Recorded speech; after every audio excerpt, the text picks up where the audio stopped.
Bismillahirrahmanirrahim. Assalamualaikum warahmatullahi wabarakatuh. Al-hadirin hadirat segenap anggota Jam'iyah Sholawat wa Ta'lim Al-Fajar dan simpatisan yang hadir pada malam hari ini. Alhamdulillah kita bisa berkumpul di tempat yang penuh barokah ini, yang baginda Nabi Muhammad SAW yang dikutip oleh Imam Al-Ghazali, barang siapa yang datang ke majelis taklim walaupun hanya sesaat,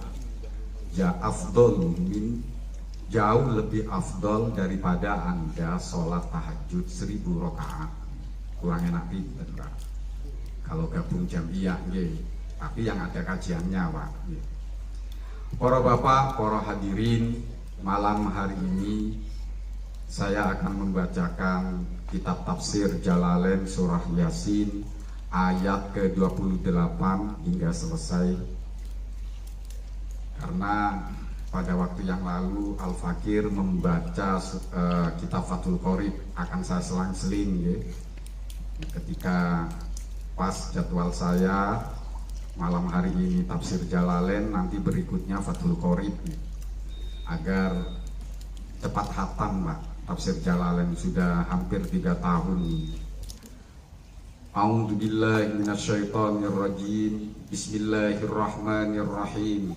Wal qamara qaddarnahu manazila hatta 'ada kal urjunil qadim. Lasyamsi yanbaghi laha an tudrikal qamara walal laylu sabiqun nahar wa kullun fi falaki yasbahun. Wa ayatul lahum anna hamalna dzurriyyatahum fil fulkil mashhun wa khalaqna lahum min mithlihi ma yarkabun wa in nasha' nughriqhum fala sarikha lahum wa la hum yunqadun illa rahmatan minna wa mata'an ila hin. Wa idza qila lahum ittaqu ma baina aydikum wa ma khalfakum la'allakum turhamun. Shadaqallahu adzim. Qala al-musannif wasyarih wal muhassi rahimahumullah ta'ala wal qamara qaddarnahu manazila hatta 'ada kal urjunil qadim. Wal qamara, lafaz al-qamarah ini bisa dibaca rofa dan nasab, bisa dibaca wal qamaru dan juga bisa dibaca wal qamara. Kalau dibaca wal qamara berarti menjadi objek yang didahulukan dari kata kerjanya. Kalau dibaca wal qamaru berarti ini sebagai pembuka kalimat. Wal qamara qaddarnahu min haitsu siruhu manazila thamaniyatan wa ishrina manzilan. Wal qamara, dan terhadap bulan, qaddarna, firman Allah, qaddarna, telah kami putuskan, kami tetapkan hitung-hitungannya, min haitsu siruhu, dari sisi peredaran bulan, kami tetapkan manazilah, pos-pos, tempat-tempat singgah, atau kalau dalam kajian sains modern disebut sudut-sudut koordinat. Allah menetapkan hitung-hitungan dari perjalanan bulan menuju pos-posnya thamaniyata wa ishrina manzilan, sebanyak 28 titik koordinat. Fi thamanina wa ishrina lailatan, di dalam 28 malam, min kulli syahrin, dari setiap bulannya. Jadi perjalanan malam bulan mengitari bumi menuju pos-posnya itu ada 28 titik setiap bulannya. Wa yastatiru, kemudian bulan ini wa yastatiru lailataini, kemudian Allah menyembunyikan 2 malam, ingkana syahru, jika bulan itu salatina yauman, genap 30 hari. Jadi kalau 28 malam perjalanan bulan dan yang disembunyikan oleh Allah 2 hari. Kalau perjalanan bulan itu genap 30 hari, 30 hari, maka yang diistatir oleh Allah, disembunyikan, adalah 2 hari. Artinya kita kalau puasa, bulan yang disembunyikan 2 hari, maka puasa kita adalah 29 hari. Walailatan, dan juga Allah menyembunyikan hanya 1 malam. Ingkana jika bulan itu wa ishrina yauman, jika bulan itu genap 29 malam. Jadi kalau 29 malam artinya besoknya kita masih berpuasa, jadi hari ke-30. Sampai kapan? Sampai kapan perputaran bulan itu? Hatta ada, sampai bulan itu kembali fi akhiri manazilihi, sampai ke titik akhir peredarannya, fi ra'yil aini, menurut pandangan mata manusia. Bulan yang kembali ke titik akhir artinya kembali ke awal, kal urjunil qadim, seperti tandang kurma yang menua. Ai kaudis syamarihi, artinya seperti batang tandan buah kurma yang sudah menua. Kapan itu? Idza ataqo, apabila tandan kurma itu sudah mulai menua. Fa innahu yadiku, karena tandan kurma yang mulai menua, yadiku, dia akan menipis,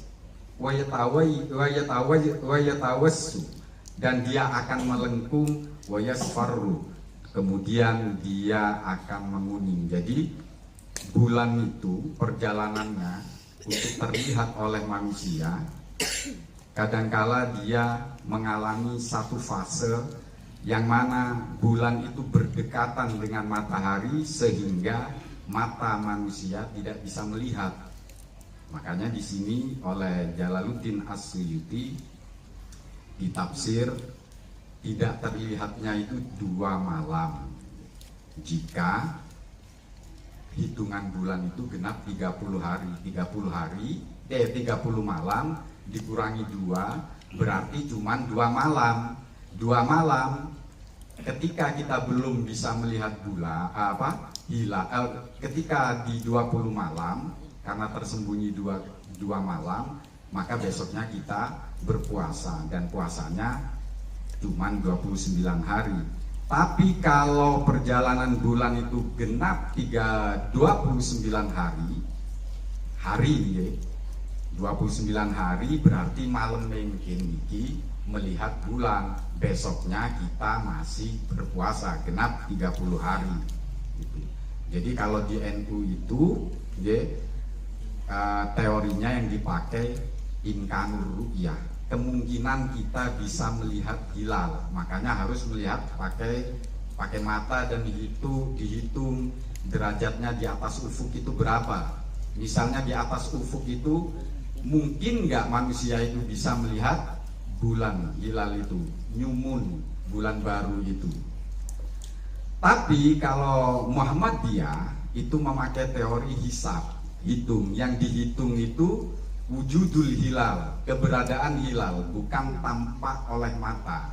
Nah itu yang kadangkala kita ada perbedaan antara Muhammadiyah dan NU. Yang benar yang mana? Sama-sama benar karena pakai teori yang diajarkan oleh baginda Nabi Muhammad sallallahu alaihi wasallam. La syamsu yanbaghi laha an tudrikal qamara walal lailu sabiqun nahar. La syamsu, tidaklah asyamsu, adapun matahari, yang beri layak, yasulu artinya mudah, wa yasihu dan benar, artinya matahari tidak benar, laha baginya antudrika untuk mendahului dia al-qamara terhadap bulan. Kalau matahari bisa mendahului bulan, maka yang terjadi fatajtama'a, maka akan berkumpul matahari tersebut ma'ahu beserta bulan fil laili di dalam satu malam. Artinya sehebat apapun matahari, secepat apapun pergerakan matahari, sampai kiamat dia nggak akan bisa mendahului, nyusul gitu loh Pak, bukan mendahului, bukan hanya mendahului, nyusul gitu loh Pak, menyamai itu nggak akan pernah bisa. Kalau misalnya bisa, maka yang terjadi, maka secara logika ini tidak mungkin terjadi, karena kalau matahari bisa mengejar bulan, maka yang terjadi di dalam satu malam akan ada matahari dan rembulan. Secara logika, secara sains itu tidak mungkin. Ini diucapkan oleh baginda Nabi 1447 tahun yang silam, atau sekitar 1450 tahun yang silam. KAT meneliti naik ke bulan sana. Kenapa baginda Nabi bisa mengetahui ini? Karena diberitahu oleh Allah melalui pewahyuan yang disampaikan oleh malaikat Jibril. Walaupun matahari tidak akan pernah bisa mendahului bulan, walal lailu, namun tidaklah adapun malam sabikun nahari bisa mendahului siang. Kenapa demikian? Karena falayati, tidak akan pernah datang malam qabla inqidaihi, sebelum selesainya siang. Artinya walaupun matahari tidak bisa mendahului bulan, tapi malam juga tidak bisa mendahului siang. Oh, ini main surah Yasin ini penuh dengan ilmu. Ini ilmu astronomi diajarkan oleh Allah kepada baginda Nabi Muhammad SAW. Cuman sayangnya nasibnya surah Yasin ini kasihan Pak, hanya dibaca malam Jumat untuk dikirim kepada orang tuanya tanpa mau dikaji. Wa kullun, lafat kullun, tanwinnya ini, domatennya itu kullun, itu disebut tanwin iwat, tanwin pengganti kalimat yang disandarkan, yang dibuang. Jika dimunculkan ayat wa kullu minasyamsi wal qamari wan nujumi, masing-masing dari matahari, rembulan dan planet-planet yang ada di tata surya kita ini, fil fulki, itu berada dalam satu titik, satu orbit yasbahuna, yang mereka semua itu beredar, yasiruna, bergerak. Artinya semua planet-planet yang ada di tata surya kita ini, mereka bergerak di orbitnya masing-masing. Nah, lafaz yasbahuna ini nuzilu manzilatal uqala'i. Jadi Allah menyebut planet-planet ini diposisikan sebagai makhluk yang berakal. Kenapa demikian? Karena menurut kaidah dalam mantik atau balaghah, jamak mudzakkar salim itu disebutkan atau diungkapkan untuk menyebut makhluk Allah yang mempunyai akal. Jadi tata surya yang ada di Bima Sakti ini itu sama seperti makhluk yang berakal. Manut itu ngalang-alang menungso Pak. Nek sepur sering selip Pak. Tapi kalau tata surya kita itu nggak pernah selip. Bahkan kecepatannya itu nggak bisa berkurang, nggak bisa berlebih.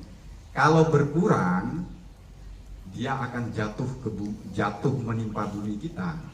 Tapi kalau terlalu cepat, dia akan keluar dari lintasannya. Ini menurut Imam Ar-Razi dalam tafsir Miftahul Ghaibnya.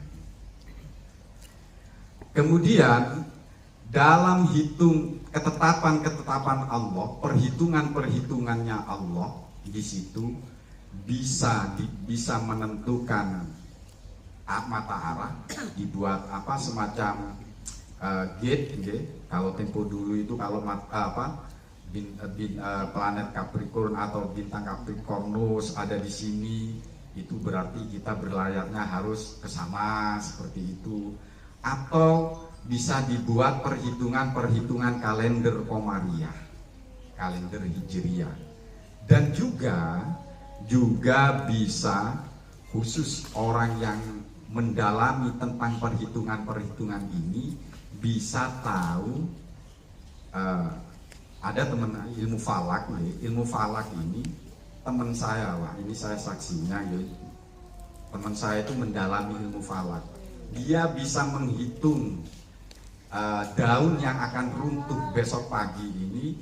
Dia bisa tahu jumlahnya daun yang rontok itu melalui teori falakiyah.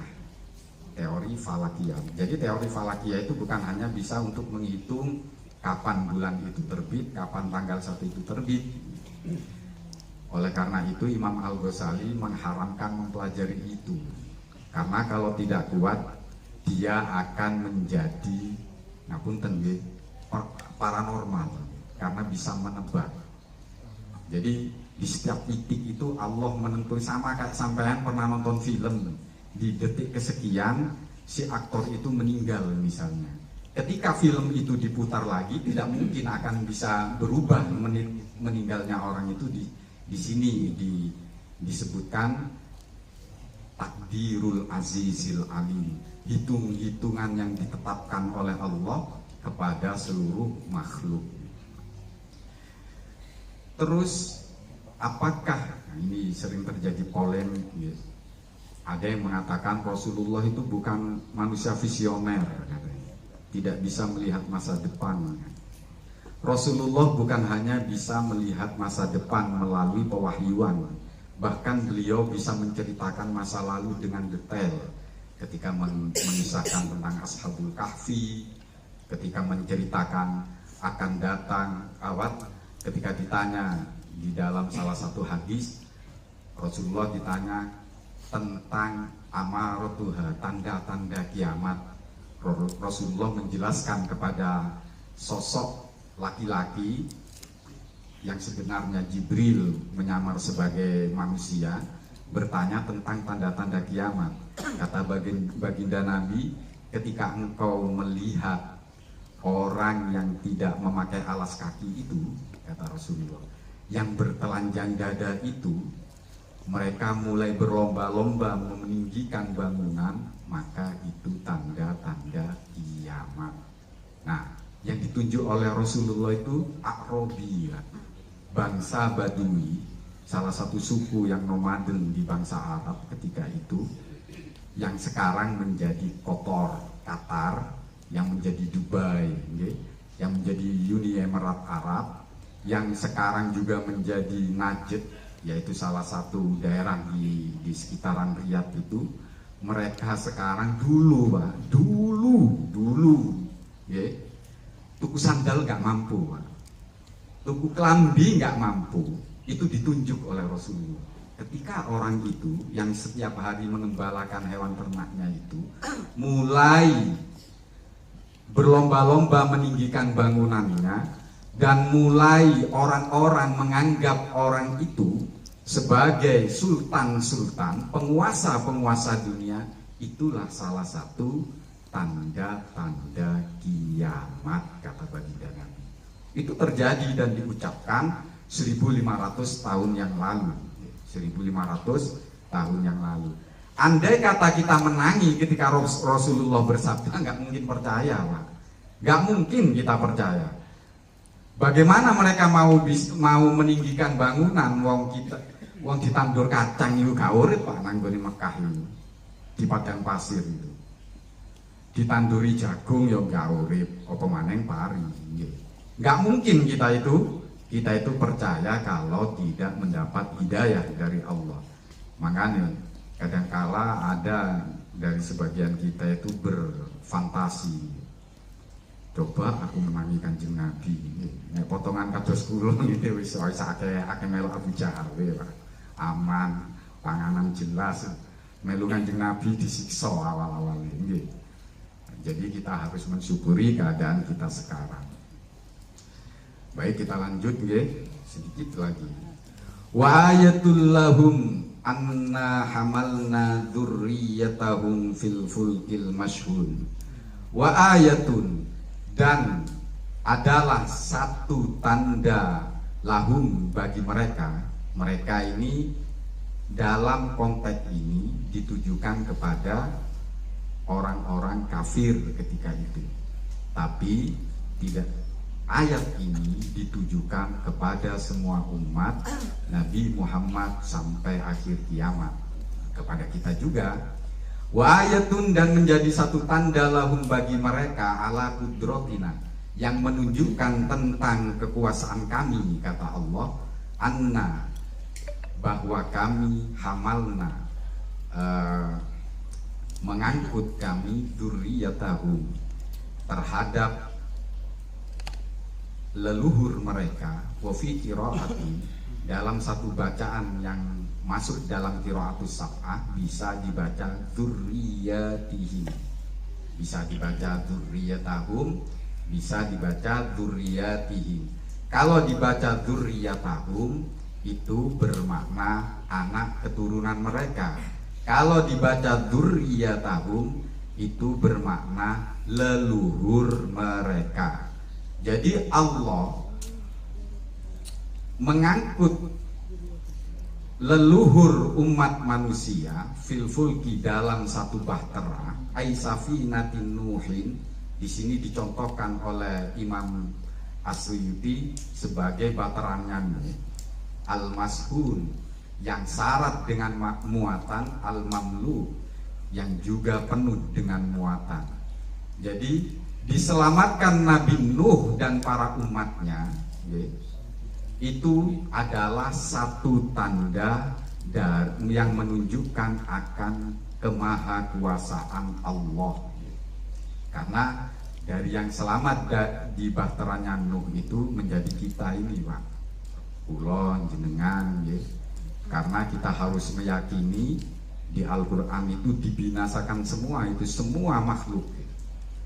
Semua makhluk yang ada di alam raya ini menurut Islam dibinasakan semua, hanya yang tersisa yang ada di bahteranya Nabi Nuh alaihi salam. Imam As-Sawi dalam hasyiahnya menyatakan bahtera Nuh itu, Nabi Nuh itu tingkat telu. Ini kalau tafsir ini kita nggak harus meyakini, tapi sebagai umat Islam kita perlu merenungkan.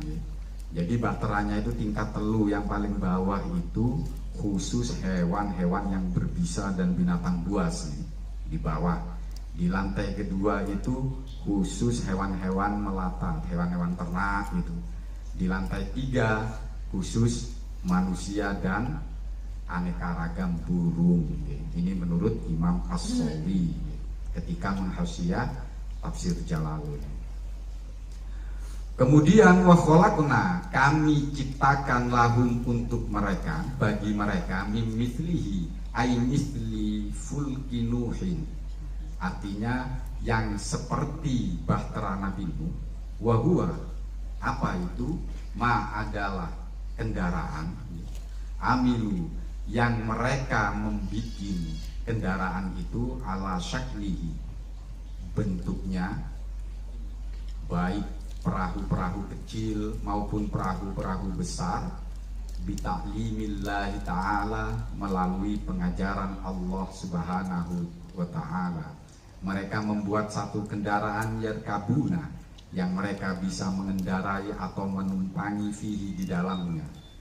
Jadi salah satu tanda kebesaran Tuhan, kebesaran Allah, yaitu kita diberi kemampuan untuk membuat perahu, membuat kendaraan sing gawe model nggih kita nggih, ana NMAX, ana ADV nggih, ada sepeda pancal, ada kapal feri, ada kapal pesiar. Itu yang membuat manusia bentuknya, modelnya, interiornya. Tapi yang memberi pengetahuan itu adalah Allah. Kalau menurut orang filsafat adalah ID kita katanya. Karena orang filsafat kan tidak mau menyebut Allah.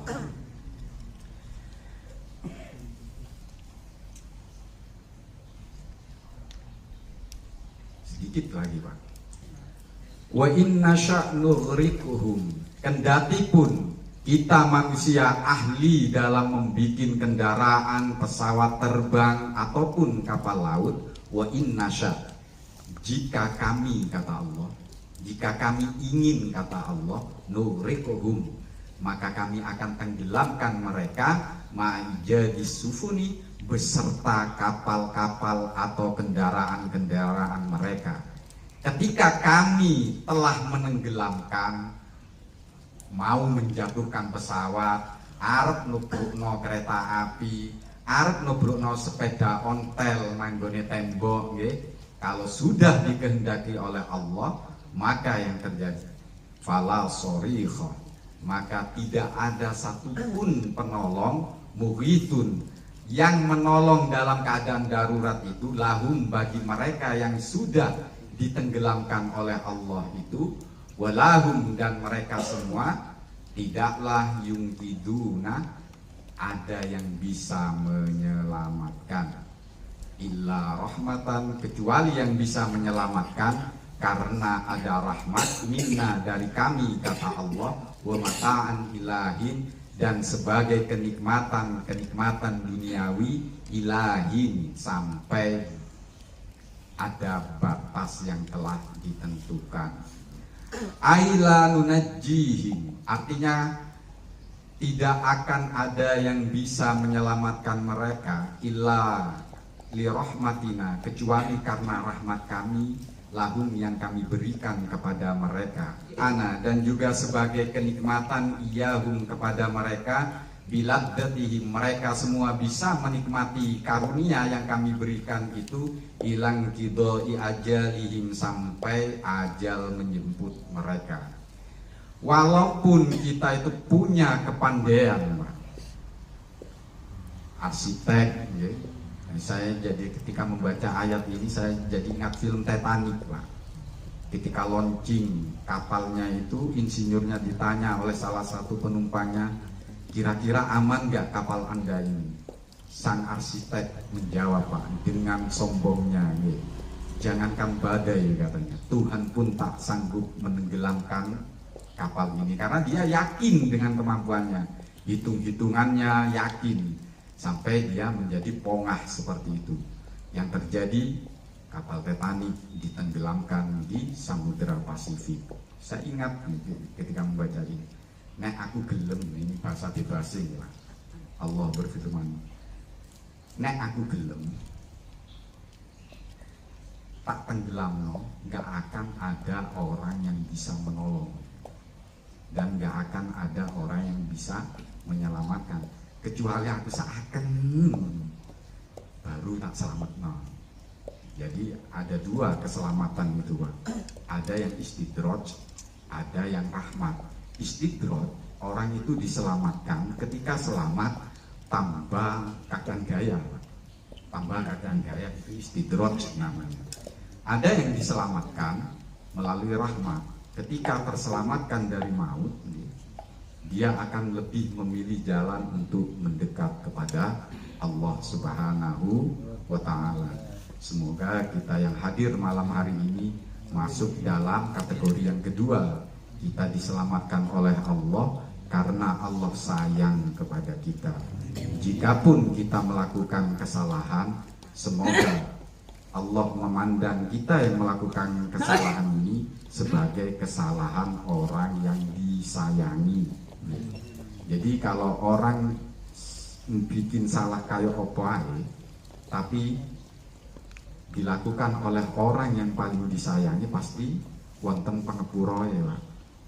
daripada diberi oleh Allah, daripada beribadah oleh Allah, diberi karunia beribadah oleh Allah melalui istidrajnya. Baik para hadirin, para bapak, semoga apa yang Al-Fakir sampaikan menjadi ilmu yang bermanfaat bagi kita semua, keluarga dan sekitar, dan semoga sedikit yang Al-Fakir sampaikan bisa menjadi argumentasi kita ketika kelak dikubur menghadapi mungkar dan nakir.